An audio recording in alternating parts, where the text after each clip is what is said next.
ప్రియమైన వాళ్ళారా, కాలేబును గురించి మీరు గమనించారా? కాలేబు జీవితాన్ని గురించి మీరు ఎప్పుడైనా అధ్యయనం చేశారా?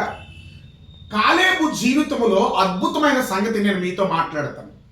కాలేబు ఒక సామాన్యమైన వ్యక్తి, కానీ కాలేబుకు హెబ్రోను ఎలాగు స్వాస్యమైంది అనేది నా ప్రశ్న. అతి సామాన్యుడైన కాలేబుకు హెబ్రోను ఎలాగు స్వాస్యమైంది అనేది నా ప్రశ్న.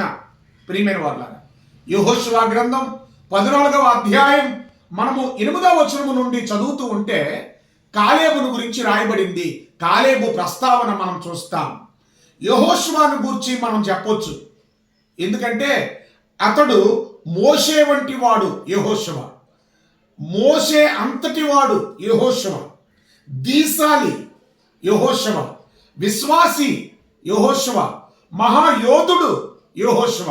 ఇట్లా యెహోషువ గురించి చాలా సంగతులు మనం చెప్పుకోవచ్చు. కానీ కాలేబు అతి సామాన్యుడు.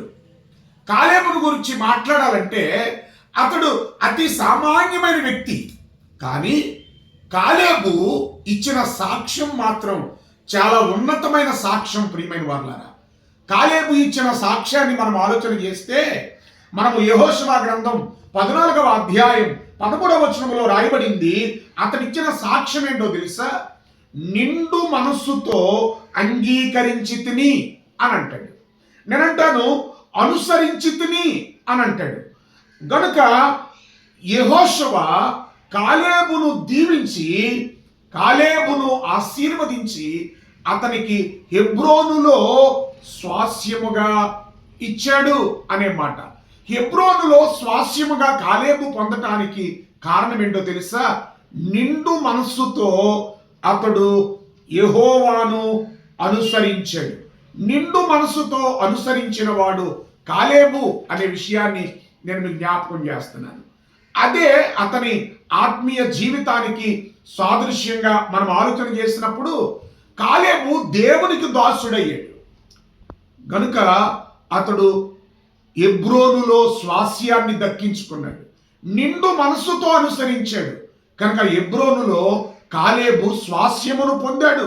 స్వాస్యమనగా పిత్రార్జితం, పితృ పారంపర్యాయముగా సంక్రమించే ఆస్తిని స్వాస్యము అని అన్నారు.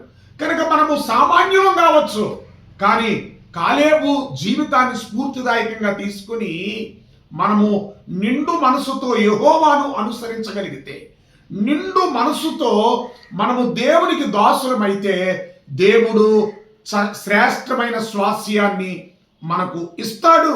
ప్రియమైన వాళ్ళారా, కనుక ఇశ్రాయేలీల్లో ముఖ్యుడిగా కాలేబు ఎంచబడ్డాడు. యూదా గోత్రికుడుగా కాలేబు ఉన్నాడు. మొదటి నుండి కూడా కాలేబు జీవితాన్ని మనం చూస్తే అతడు విశ్వాసపాత్రుడు అని మనం గ్రహించాలి. అన్ని విషయాలలో కూడా కాలేబు నమ్మకస్తుడు. ప్రియమైన వాళ్ళారా, కాలేబు దేవునికి విధేయుడు. నేనంటాను, ఇంకొక మాట చేరుస్తాను, వీర విధేయుడు. వీర విధేయుడు కాలేబు. ప్రియమైన వాళ్ళారా, మొట్టమొదట మోషే ద్వారా కానానును వేగు చూడడానికి పంపబడిన 12 మందిలో కాలేబు కూడా ఒకడు అని వాక్యంలో రాయబడింది. మనం సంఖ్యాకాండం 13వ అధ్యాయం 30వ వచనం నుండి 33వ వచనం వరకు చదువుతూ ఉన్నప్పుడు ఆ వేగుల వారిలో పంపబడిన 12 మందిలో కాలేబు కూడా ఒకడు అనే విషయాన్ని నేను మీకు జ్ఞాపకం చేస్తున్నాను. మోషే కాదేషు బర్నబా నుండి కాలేబును వేగు చూచుటకు పంపినప్పుడు అతని వయసు 40 సంవత్సరాలు అని రాయబడి ఉంది. అతను ఏది చూచాడో దానినే మోషేకు నివేదించాడు. అంటే ఇక్కడ ఇంకొక మాట చెప్పాలి, కాలేబు జీవితంలో ఉన్నది ఉన్నట్టుగా మాట్లాడే వ్యక్తి, ముక్కుసూటి తత్వం కలిగిన వ్యక్తి కాలేబు జీవితంలో ఉన్న ఈ శ్రేష్టమైన సుగుణాలు మనం కూడా అవలంబిస్తే మనం కూడా ఆ శ్రేష్టమైన స్వాస్యాన్ని మనం పొందగలం.